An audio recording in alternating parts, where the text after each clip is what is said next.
मैंने तर्जुमान खैबर पख्तूनख्वा हुकूमत का एक वीडियो पैगाम सुना जिसमें वो कह रहे हैं कि जनाब अली अमीन गंडापुर ने अपना जो मिशन था वो कामयाबी से मुकम्मल कर लिया। हमारा जो मकसद था वो डी चौक पहुँच कर एहतजाज करना था एंड सो ऑन। उन्होंने ये चीज़ें बताई कि उनकी कामयाबी है। अब कामयाबी का एंड रिज़ल्ट क्या है? इमरान खान 10 दिन के लिए एक तरह से नज़रबंद हैं या कैद तन्हाई, नज़रबंद तो खैर क्या, कैद तन्हाई में चले गए।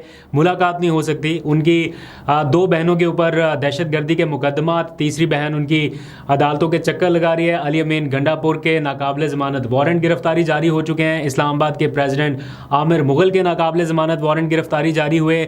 आज़म सवाती अब से कुछ देर पहले अदालत में आए और रिमांड के ऊपर भेज दिए गए हैं।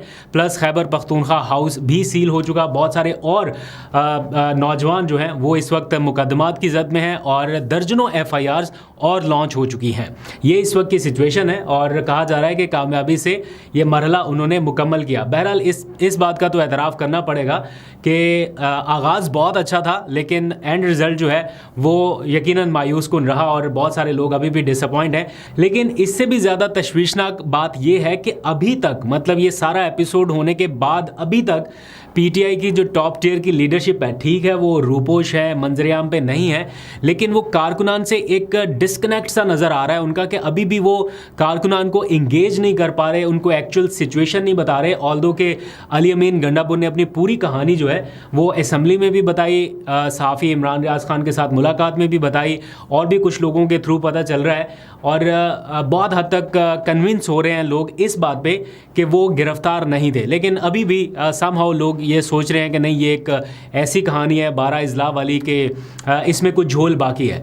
बट अगर कोई शख्स कलमा पढ़ के और बाकी ये पूरी कहानी अगर बता रहा है कि मैं ऐसे निकला, ऐसे गया, तो मेरा नहीं ख्याल कि इस लेवल का बंदा अगर उसने कोई मीटिंग की हो खैबर पख्तूनख्वा हाउस में और उस मीटिंग के बाद किसी मुकमका के नतीजे में वो आए हों और ऐवान में आके वो इतनी घन गरज से पूरा झूठ बोल दें या फिर जर्नलिस्ट के साथ मुलाकात में जैसे इमरान रियाज को उन्होंने पूरी कहानी बताई, इतनी ज़्यादा कहानी भी मेरा नहीं ख्याल कि घड़ी जा सकती है जितना अभी तक सामने आया है। तो इसमें कुछ तो फैक्चुअल पोजीशन है। बहरहाल हो सकता है कुछ चीज़ें ऐसी हों जो अभी मंजरेआम पे नहीं आई है, सिचुएशन पूरी क्लियर नहीं है, लेकिन मेरा ख्याल है कि ये जो गिरफ्तारी वाला मामला है या किसी डील के नतीजे में उनकी रिहाई और फिर उनको बाहिफाजत पेशावर पहुँचाया जाना, ये कहानी कुछ समझ नहीं आ रही अगर एक शख्स पूरी रुदाद अपनी बता रहा है। बहरहाल फिर भी लोग सही से कन्विंस अभी तक भी नहीं हो पा रहे। अच्छा, अब जो लेटेस्ट सिचुएशन है उसके ऊपर बात कर लेते हैं। इमरान खान 10 रोज़ के लिए एक तरह से कैद तन्हाई में चले गए कि उनके साथ कोई मुलाकात नहीं हो सकती। अमूमन मंगल के रोज़ और जुमेरात के रोज़ ये 2 दिन मुख्तस किए गए हैं और डेडिकेटेड लोग जो हैं जिनके नाम जाते हैं PTI के वकला के थ्रू, वो जाके उनसे मुलाकात करते हैं। तो अब जब पता चला कि जनाब पाबंदी का नोटिफिकेशन जारी कर दिया गया है सिक्योरिटी वजूहात को जवाज़ बनाते हुए, तो अब क्या इंतज़ार करना है 17 अक्टूबर तक? तो लेटेस्ट अपडेट ये है कि इंतज़ार नहीं किया जाएगा, बल्कि इंतज़ार पंजोता का एक ट्वीट मैं अभी देख रहा था, उनकी लीगल टीम के रुकन है, उन्होंने ये बताया है कि वो इस मामले को अदालत में चैलेंज करने जा रहे हैं और इस हवाले से जो लीगल मुशावरत है वो भी जारी है और काम भी यकीनन इस वक्त किया गया होगा। ऑब्वियसली ये तो नहीं हो सकता कि इतने दिन तक इमरान खान को बिल्कुल तनहा छोड़ दिया जाए कि जो भी हो वो 10 दिन के बाद देखा जाए, ऐसा नहीं है।